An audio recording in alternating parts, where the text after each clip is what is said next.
दर्शकों नमस्कार। योग निरोग कार्यक्रम में आप सभी का स्वागत है। मित्रों, आज हम बात करेंगे उत्थित हस्त पादंगुष्ठासन के बारे में। उत्थित का मतलब उठे हुए या खड़े, हस्त का मतलब हाथ, पादांगुष्ठ मतलब पैर के अंगूठे को पकड़ना।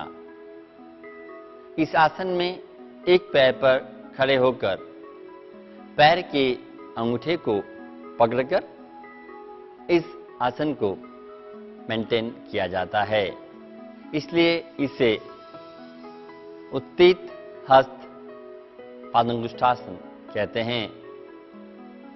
तो मित्रों, सीखते हैं उत्थित हस्त पादंगुष्ठासन करने का सही तरीका।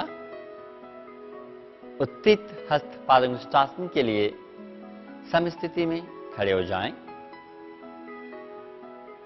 उसके बाद धीरे से अपने दाहिने पैर को उठाएं और दाहिने पैर के अंगूठे को पकड़ लीजिएगा। इस प्रकार से आपका बायां हाथ नितंबों पर।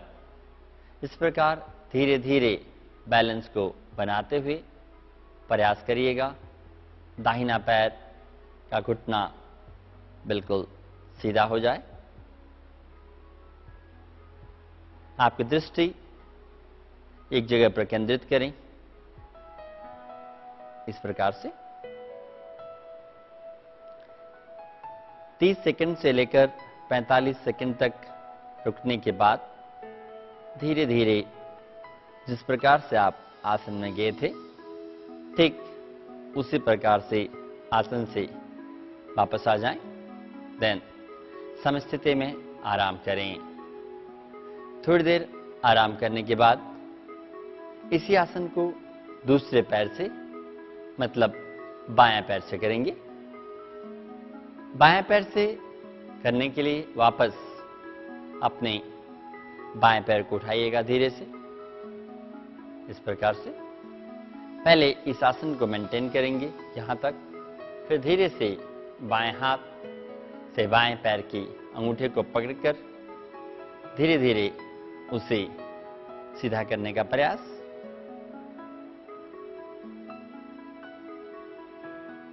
इस प्रकार से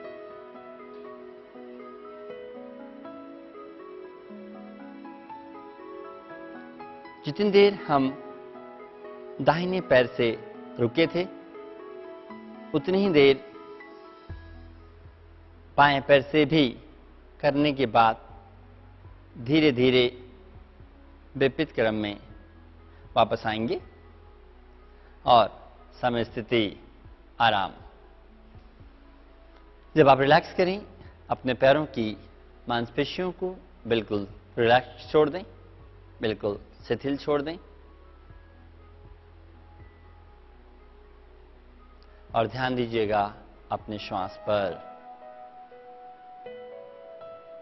मित्रों, उत्थित हस्त पादंगुष्ठासन दिखने में जितना आसान है, करने में उतना आसान नहीं है, क्योंकि इस आसन को करने के लिए एकाग्रता, कंसंट्रेशन बहुत महत्वपूर्ण है। जब हम यह आसन करते हैं, थोड़ा सा भी हमारा ध्यान इधर उधर हुआ तब हमारा बैलेंस बिगड़ जाता है। इसलिए इस आसन को करने के लिए सबसे महत्वपूर्ण है कि आपका ध्यान एक जगह पर केंद्रित हो, जैसे 45 डिग्री एंगल पर या किसी भी जगह पर एक जगह पर केंद्रित करें। अगर आप अपने ध्यान को इधर उधर करेंगे तो आपका बैलेंस नहीं बन सकता। शुरुआती दिनों में अगर आपसे यह आसन नहीं हो तो कोई बात नहीं, हम इसका इनिशियल रूप मतलब प्रारंभिक अवस्था करके हम इसकी तरफ जा सकते हैं। वैसे तो हमने पिछली बार बताया था, पैरों की मांसपेशियों को मजबूत करने के लिए त्रिकोणासन और पार्श्वकोणासन का अभ्यास नियमित होना चाहिए, उसके बारे में हमने चर्चा किया था। बैलेंसिंग आसन जैसे उत्थित हस्त पादंगुष्ठासन के लिए अगर आपका बैलेंस नहीं बनता, तब आप शुरुआती दिनों में एड़ी पंजे मिलाइएगा और प्रयास करिएगा सिर्फ एक पैर पर खड़े होने का। आप देख सकते हैं जब आपका इसमें बैलेंस हो जाएगा, इसमें आप आराम से खड़े हो सकते हैं। उसके बाद हम आगे की तरफ जाएंगे। आगे मैंने आपको बताया अगर आप ऐसे भी खड़े नहीं हो सकते तो आप शुरुआती दिनों में दीवार का सहारा लेकर भी आप इसे कर सकते हैं ताकि आपका बैलेंस बनने लग जाए। मित्रों, जब इस आसन का अच्छा अभ्यास हो जाए तो आप और एडवांस में जा सकते हैं। उसके लिए मैं आपको दिखा देता हूं, आप वैसे भी कर सकते हैं। जब आपका प्रारंभिक अवस्था अच्छी हो जाए तो थोड़ा एडवांस की तरफ, उसके लिए जैसे आपने पहले दाहिने पैर को उठाया था वैसे ही पैर को उठाएं, अपने हाथ को एड़ी पर पकड़ लें, then try to straight your legs, अपने पैर को सीधा कर लें। इस प्रकार से आप चाहें दोनों हाथ से भी पकड़ सकते हैं।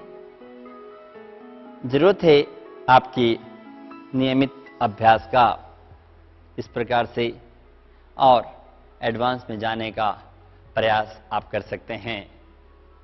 मित्रों, यह आसन आपके पैरों की मांसपेशियों को मजबूत बनाने के लिए बहुत अच्छा आसन है। इससे हमारे पैरों की मांसपेशियां मजबूत होती हैं, साथ में टखने, घुटने और जंघाओं की समस्याओं में बहुत आराम मिलता है। इतना सा ध्यान रखिएगा, अगर आप नहीं कर सकते तो दीवार का सहारा लेकर आप कर सकते हैं, या किसी कुर्सी या टेबल का सहारा लेकर के भी आप यहां आसन कर सकते हैं। आज हमने जाना उत्थित हस्त पादंगुष्ठासन के बारे में। कल फिर हाजिर होंगे नए आसन और क्रियाओं के साथ।